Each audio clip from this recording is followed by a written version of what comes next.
to the very final panel discussion, and certainly we've been having some very great nuggets and gems being dropped in each. And the very final panel discussion, the topic is reimagining healthcare and healthcare delivery beyond the new normal. So in a lot of the other discussions, we spoke about COVID-19, but now, where are we going beyond there? And our moderator is Paula Campbell-Roberts, Managing Director of KKR. She joined KKR in 2017 and is a U.S. consumer economist and Managing Director on the Global Macro as well as Real Estate Americas teams. Ms. Roberts leads macro real estate investment research and partners with real estate, private equity, and credit deal teams globally to develop and diligent investment themes, and opportunities. So just as a matter of time and because of the time constraint, I'm going to throw it right over to Paula Campbell-Roberts to moderate the very last panel discussion. Welcome to Catalyst. Many thanks for the kind introduction, and it's a pleasure to be with you all today. I am truly honored to be with Stanley Bergman, who is chairman of the board and CEO of Henry Schein, which, as we all know, is a Fortune 500 company and the world's largest provider of healthcare products and services to office-based dental and medical practitioners. This is a personal treat for me since Stanley Bergman and KKR are actually longtime partners. So it's great to be with you and to be with such an esteemed leader. By way of background, Henry Schein has annual sales of over $10 billion and has been named one of Fortune's world's most admired companies for the past 17 years. Stanley also serves as a board member or advisor for institutions including New York University, the University of Pennsylvania, and Columbia University Medical Center. Most importantly, I might say, is he received CEO of the Year award by Chief Executive Magazine in 2017, just to show you how well-rounded and what a stellar leader Stanley is.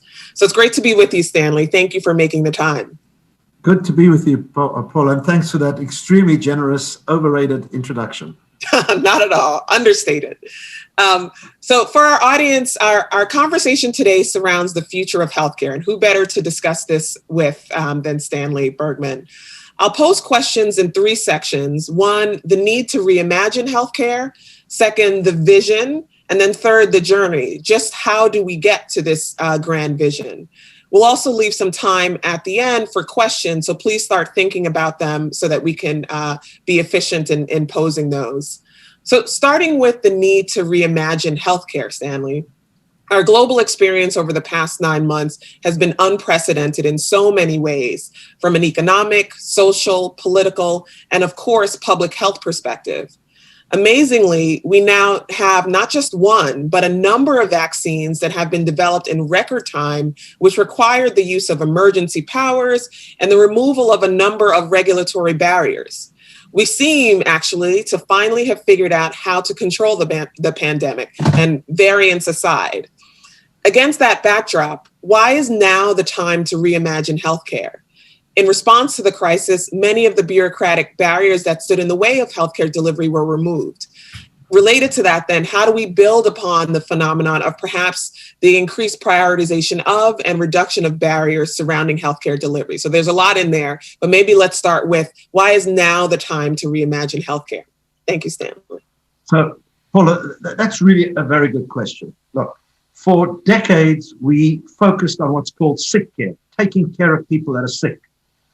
The healthcare systems in the United States, in the whole world, just can't continue this way. We have to stop people from getting sick. So we need to focus on prevention and wellness. So we were talking about this for decades, but we have to even redouble our efforts now to figure out how we keep people out of the hospitals, how we ensure that people, sickness is prevented. And we know what's called the NCDs, the non-communicable diseases. We know what they are. And these non-communicable diseases, of course, the communicable diseases are important. We'll come to that in a minute. But the NCDs, cardiac, pulmonary, cancer, diabetes, and growingly, and particularly during this pandemic, mental health and oral health, dental care, the direct correlation between good oral care and good health care. We need to spend money and we need to focus on preventing people from being in the hospital because we just can't afford taken care of this many people in the hospital. Now, and of course we need to focus on that. The COVID taught us an even bigger lesson in this regard. We were not ready on the infection side to control infection, control sepsis. Why? Because the simple notion that if you have hygiene, you will stop infection from moving and spreading, and we were not ready. We didn't have the PPE, we didn't have the masks, we didn't have the gloves, we didn't have the cleaning solutions, and guess what? Epidemics, infection cannot be controlled with a passport. The virus doesn't carry a passport. So we need to ensure that the whole world has access to PPE. So we need to focus on wellness and prevention, and on infection control, we need to ensure that we have a PPE system, a global regime that works. Happy to talk about that later, but we did a lot of good things now, but it's not working. And because it's not working for the majority of people around the world that don't access the PPE. And I'd love to follow up on that, Stanley, because you rightly point out that for medical practitioners, infectious disease experts, this is not new. Many were calling, that a pandemic like this was inevitable, but there wasn't widespread support to believe that would happen, and therefore to fund and do the proper investment so that we wouldn't be in the position that we're in. Of course, right now where we sit, it seems that everyone gets it, right? Everyone is focused on public health, preventing disease. But do you believe that that will last? And is there anything we can do to make sure that it lasts? Number one, because I could imagine for 2 or 3 years, there will be focus. And then when everyone feels they're safe again, it will be deprioritized. And then secondly, you bring up a point about, developed versus developing countries. How do we make sure that the focus is not just on developed countries where there may be more resources, but also the same type of focus in other countries? Because again, borders don't matter to a pandemic, as you said. You're asking a very, very important question. Paula, look, on vaccines, pre-pandemic, we did a pretty good job. Gavi was founded. CEPI was founded. This was a lot of good work that was done. Public-private partnership. Governments around the world, industry, NGOs, academia, all got together and worked on a regime for vaccines. Of course, no one ever anticipated, there were many people that anticipated, but no one that was at the helm of the funding. Governments really thought this was going to be real. And there were exercises undertaken, but no one really expected this to blow up this way. But on the vaccines, there was a regime in place, collaboration across the world, even with competitors in vaccines. And people knew who to contact. And no one expected a vaccine to be developed this quickly, but it was done. But the non-exciting part of all of this, which is masks, gloves, and cleaning solutions. There have been a group of us that have been talking about this for 25 years. And periodically in the US and in other parts of the world, governments buy a few extra masks and they put it in storage. They buy some cleaning solutions, some gloves. But the supply chain for PPE does not work. Yes, the wealthy countries threw a lot of dollars into this and had a terrible impact on the market. The wealthy countries, the US as well, but all of them, they went 70% and more of the masks in the world come from China, and 75% of the gloves come from Malaysia. These countries, and in the US, even states, flew over, sent representatives, called people in China, went over with bags of money and bought everything. The bottom line is, product was bought. Yes, masks were scaled up in the US, but the fundamental issue, the underlying issue of a broken supply chain has not been addressed. Why? Because of the economics. During April and May, the price of a mask went through the roof. In a year before that, the price of a mask was, I think, 3 cents. So it didn't pay for any major responsible company to invest in this area in the developed world because the labor costs were too high. And so the issue we need to address now is to ensure that there's some kind of insurance to make sure that the price is reasonable when the price goes down, because it's going to go down. Right now, there's a glut of masks. So we need to deal with that supply chain. But also, the developing world issue is not resolved.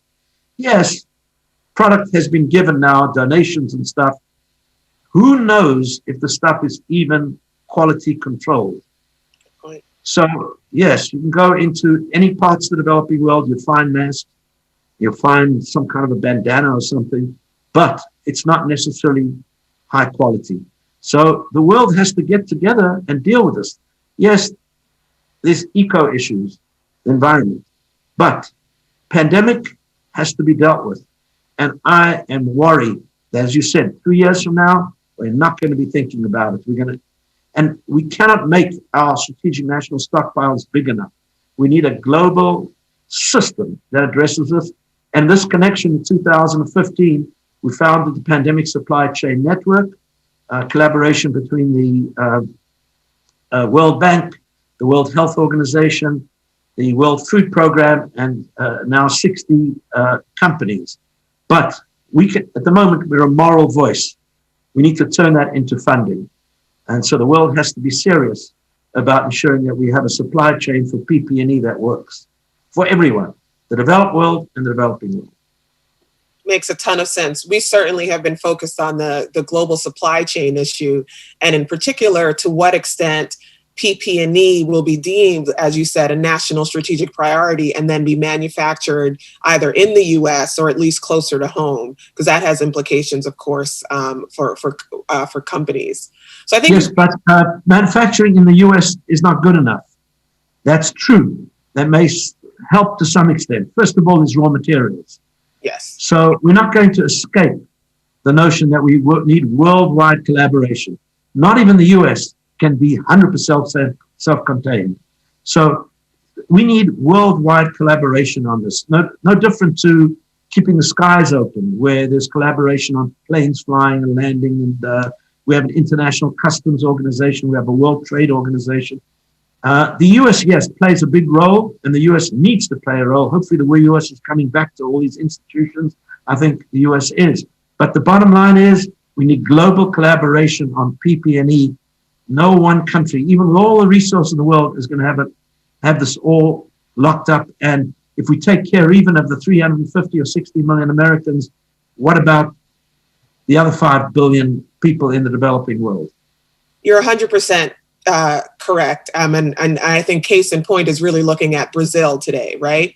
Where you're looking at the US and many other countries where global case count is coming down. And then you have the variant in Brazil really wreaking havoc. Those aren't going to be, mutually exclusive phenomenon for too long. And so really being proactive about your point, it makes a ton of sense.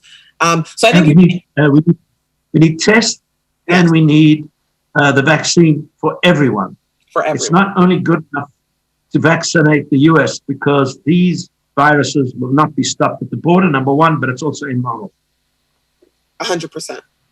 Agree with you. So I think you've painted a pretty clear picture of the need, and the need for a global coordinated solution as opposed to one that focuses just on a few large countries, because again, viruses have no borders. So, to achieve this grand vision, then, we've seen a number of examples of innovation just to help us to get to the point where we are today, which is innovation around vaccine development that we've been talking about for a little bit today. But in addition, the widespread adoption of telemedicine. 2 years ago, it would be very difficult to connect with my doctor, much less on the phone versus via video. But today, that's much more par for the course. And then you throw into that or include precision medicine or even AI-driven healthcare. Do you have a vision for the type of innovation that can, empower individuals to lead healthier lives? And if so, how does that look? Yes, Paula, that's a great question. Look, there's one thing that was very clear, actually a few things, but one of the things that was very clear out of this pandemic is that there's been a significant move towards the adoption of digital technology. It is said by some that in the pace of 6 months, 5 to 10 years of advancement has been achieved. And there's no place where this has taken a bigger advancing step than in the area of healthcare. As you said, telemedicine. We, for example, have a device now brought out by one of our subsidiaries, MedPod, which enables a physician to set up remote locations with multiple devices to monitor the cardiac activities, etc., etc. There'll be much more of this digitalization so that the consumer will be able to read vital signs, forward them to the physician who will be able to read them, and you'll be able to have a much more productive telemedicine visit. So this is moving fast. Of course, it costs money. I get, because my mother had an extra heartbeat, so I get a Holter monitor type monitoring system attached to me once every 10 years. So 10 years ago, I had this device. It was a heavy device. I had to lug it around, and it really didn't make sense for it to be on for more than a few days. I just completed my 10th, my anniversary of my test after 10 years, and it's a little device the size of 2 quarters, and you attach it, and you can live with it for 2 weeks. And at the end of 2 weeks, I get an email from my doctor saying all is okay. I didn't even ask. And the doctor gets a bit of a notice saying, please go and check the child. So there will be much of this activity. And of course, a lot of work is going on in the prevention area with AI and precision medicine, as you point out. So the good thing is we have this technology that is available, but the big caution is we need interoperability. We need these devices to connect with the electronic medical record. And in the US, we still have a situation where a few of the big players of the electronic medical record prevent interoperability in some regards. So I hope that there will be legislation to advance open technology, open architecture, so that any device can connect to the patient's record, and that record will be a portable record. This is coming, but we need to ensure that open technology is key. I completely agree. And I think my husband and I visited Israel a few years back, and it was just amazing to see the cooperation that seems to occur there among medical research institutions and industry, or collaborations between providers of healthcare and the business environment to resource those providers. Is that example something that you think is able to be replicated worldwide? Because it seems that that's the kind of ecosystem that we would need to achieve that, some of the vision that you're talking about. Yes, we need to, you're correct. We need to, it all begins, by the way, to start with the electronic medical record. And it's not good enough to have an electronic medical record in the hospital. You need one in the physician office as well. And so what President Obama did at the beginning, so that's about a decade ago, he gave grants. It was a $64,000 subsidy, if I remember correctly, to physicians who were going to put in software in their practice. And that resulted in a lot more physicians having electronic medical records. But the key here now is to have interoperability, to open the highway. So if you or I come up with a good device, we can't be blocked because some company that owns the software or that distributes the software or manufactures or develops the software says, you know what, if you want to go into that record, you've got to pay me. Or I have my own device, I won't let your device in. So this is sort of basic undercurrent of antitrust stuff that a little bit more sophisticated that needs to be dealt with. We need open architecture that if anyone has a device and that device is approved by the FDA or the regulatory authority anywhere in the world, the country's regulatory authority, that device should be able to go into electronic medical record, and the technology exists. Makes a ton of sense. And one last question on this. Do you think to achieve that interoperability, and starting with electronic medical records, is that something that government or regulatory body will need to mandate? Or do you think that is achievable through just cooperation and collaboration among industry players? You're asking, it's a good question. The pharma companies, there was always threats about giving gifts to doctors. I'm using colloquial terms now. And the mere threat resulted in the pharma companies putting in ethics guidelines. I think if more and more people talk about the need to have interoperability and open architecture in software, it'll happen. I'm not an advocate of too much government regulation, because that's also not, it's not the smartest thing. But the technology industry, the practice management, the hospital software companies have to understand that the public is entitled to have a digital record that they can walk around with, that they can have in the wristwatch, which they will have in time, and that everything to do with you, whether you went to a pharmacy, you went to a physician's office, you went to an imaging center, it's all in one place, and no one should stop the interoperability and connectivity.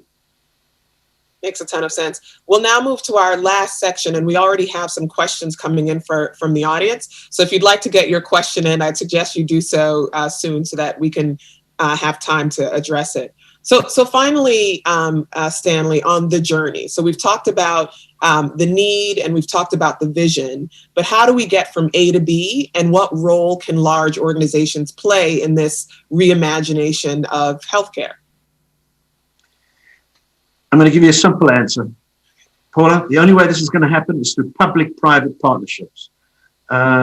We spoke early on that Harvard University played a key role in what is called today stakeholder capitalism, where it wasn't called that. It was 10 years ago, it was called purpose-driven companies. The whole notion that companies exist not only to make money, the business of business is no longer purely business, but of course, companies have to make money, but the companies have responsibility beyond making money to society, to their customers, to their suppliers, of course, to their investors. But the notion that companies have a responsibility to the broader society, I think we don't want governments managing everything, but we want governments or international organizations like the UN, the World Health Organization, World Food Program to convene. And we want to all be involved in what's called public-private partnerships to advance for the better good. Because if we all work together, like we did eventually with masks and eventually with tests, and now, of course, with vaccines, public-private partnerships can do a lot. And that's the only way we're going to get around this. And as I too said before, I think that's so important. And it takes a long-term view of, cost and return, right? And if you fully think about the implications of whatever your business is involved in, then that will become more natural. But it takes a bit of a reorientation in some cases.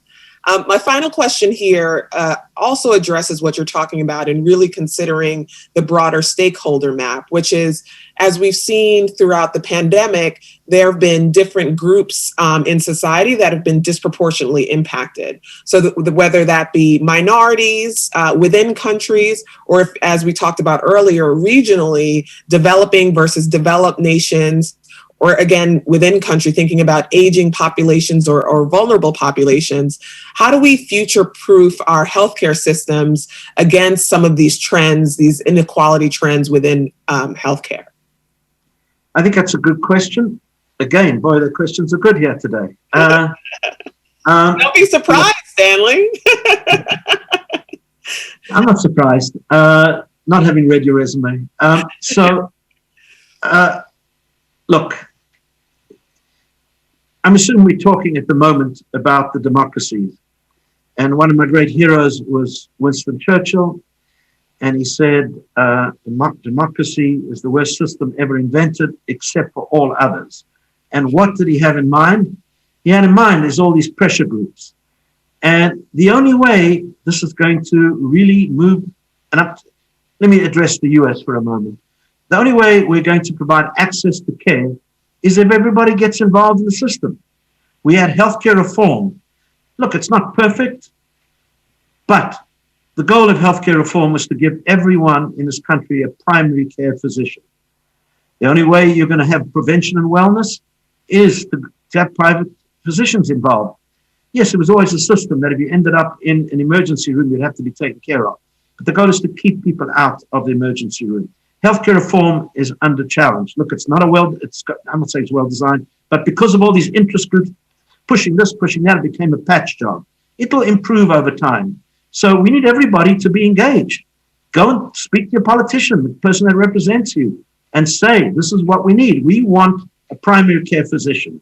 We want wellness. We want prevention. We want centers in our community where we can get vaccinated.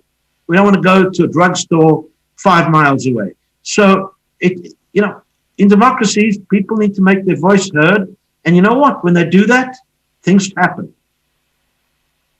Makes a ton of sense. And we've seen the power of people over the past 12 months. So certainly more potential there. So I'll turn to some of the audience questions now and just go through them. So this is a question directly for you. In such a competitive industry, how has Henry Schein maintained to gain such global dominance? So how have you gained market share with such competitive dynamics? Yeah. Well, I would take umbrage with the word dominance. We are quite big. I would imagine that there are very few dentists in the world that don't know who Henry Schein is. I wish they all bought from us, but they don't. But we have a good brand out there, and the bottom line is that most dentists in the world, at some point in their career, they bought something from us. Why? Paula, there are very, very few products, if any, that we have an exclusive. We have some of our implants where we have relatively small market share. In some countries, a big one. Endodontic products and orthodontic products, and some orthopedic saws, we have some patents. But generally, everything we sell is available through others. Why have we become a big company? You mentioned $10 billion of sales. Of course, our sales were depressed last year because in the second quarter of 2020, 80% of our customers had to close their practice. So, but we did generate $10 billion last year in sales. People do business with us for two reasons. One is the quality of the service is great, and our people are highly motivated. And why? Because we have this purpose-driven culture, a culture where everybody understands the work we're doing is important. It's important to keeping patients healthy, giving physicians and nurses the tools they need to undertake their work. So there's a purpose, and we maintain a great culture. And we work well with our constituents, our suppliers, our customers, the team. Our investors understand that we are a purpose-driven company, and we have significant social responsibility activity involving our team, not only about writing the check, but engagement. So the bottom line is we provide our customers with outstanding service, value-added services that no one else has in many respects, and our team is engaged with our customers. So there's no, I wish we could say that what we have is patented. Purpose is not a patented concept. Anyone can do it. But not everyone chooses to, which is the big differentiator. And we actually recently did some research into this space, and across a whole host of categories, the category winners are all those who are tied to being purpose-driven or have a sustainability mandate. And that really is where consumers increasingly are driving their dollars, both B2C and B2B. So what you're saying? Absolutely. In fact, there's a study by your alma mater showing that companies that have a purpose generate a better return on investment. But you can't do it. You can't say I'm purpose-driven and just do it. You have to be engaged. You have to mean it. Yes, you have to walk. You can't write a check enough for that. There's no check big enough to be purpose-driven. Completely agree. So our next question here is around technology. So how do we drive the adoption of technology in resource-limited economies? In the example of Brazil, which could greatly benefit from greater connectivity, but may not have the infrastructure to achieve it. So how do we drive the adoption of technology in countries like that? Yeah, I don't profess to be an expert on the developing world per se, although I was born in South Africa and spent a lot of time in the developing world. But I think it's, Paula, it's all in the leadership. If you think of Singapore, Singapore, when it was independent, I think in 1960, had nothing. But there was a commitment to good governance and technology. So, there are countries around the world, I don't want to name them specifically. If I think of some of the poorest countries in Africa where leaders have engaged in technology. And there's support from global entities, from companies. I think to a large extent it is leadership and education.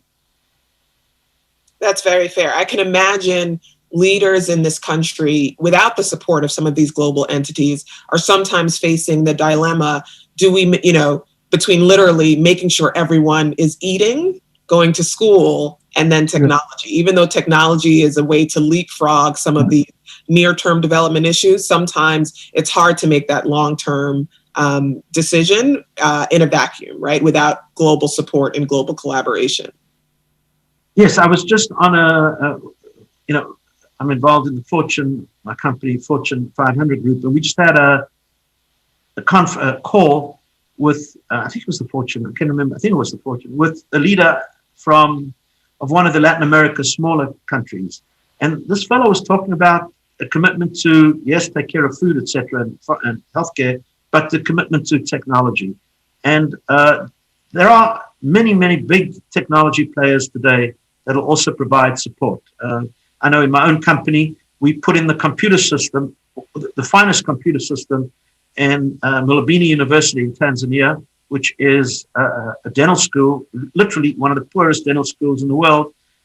We donated the technology, but you know what? The government supported the installation, and you give people a tool. These are smart people. They just don't have the opportunity. The system is flying in Tanzania. So there are companies that will work, and there are smart people that don't have resources. Very fair. So a broader question, just again, coming back to your leadership example, which, I'm so honored to be learning from. What are the biggest lessons you can share on leadership? Well, it's just one. It's people. And I would say 3 words: people, people, people. If you're authentic and you care about others, you will get reciprocity, and it's amazing. It lifts the tide. So the person that asked, why is Henry Schein where we are? Our people philosophy, our notion that the team is number one, is part of our DNA. So people, it's what it's all about. There's lots of sub-tributaries of that river, but the bottom line is people. It's all about people. I'm going to extend that question and ask a bit more personal version of that question. How did you come to espouse that way of thinking, that sort of approach to leadership? Who inspired you? Right. So who inspires anyone? Mentors, right? So as I mentioned, I was born in a place called Port Elizabeth, South Africa. They actually changed the name recently to Gabera. And my parents, who were immigrants, started a business, a store, in what was one of the few multicultural communities in Port Elizabeth. Apartheid in South Africa, apartheid system broke up communities. And in that little store, I saw with my own eyes how if you got all sorts of people from different walks of life engaged, it works. And then when I came to the United States, I met the Schein family from Henry Schein, and these people were involved in the community. And they were involved. Esther, the mother, did the bookkeeping, etc., with a Waterman pen in the center of the office, with everyone supporting her, and she's supporting everyone. And Henry, her husband, used to work in the warehouse and doing picking. And even when they had thousands of people. So I think it's the mentors around you that inspire you, and you learn from watching. Thank you, Stanley. That's a great note to end on. Thank you for your leadership and for your time today. This has been a treat for me personally, and I'm sure to the audience.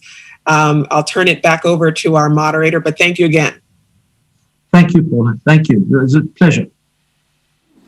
All right, thank you so very much, Paula. Really loved that discussion that you were having with Stanley a while ago. Even Stanley was going, hey, Paula, easy on the questions. Fantastic questions. That discussion was really driven. And of course, I'd like to thank the audience members who participated as well. And I think the reason why I found that conversation so riveting is because it's the perfect close for this two-day forum, because it was holistic in everything that he said.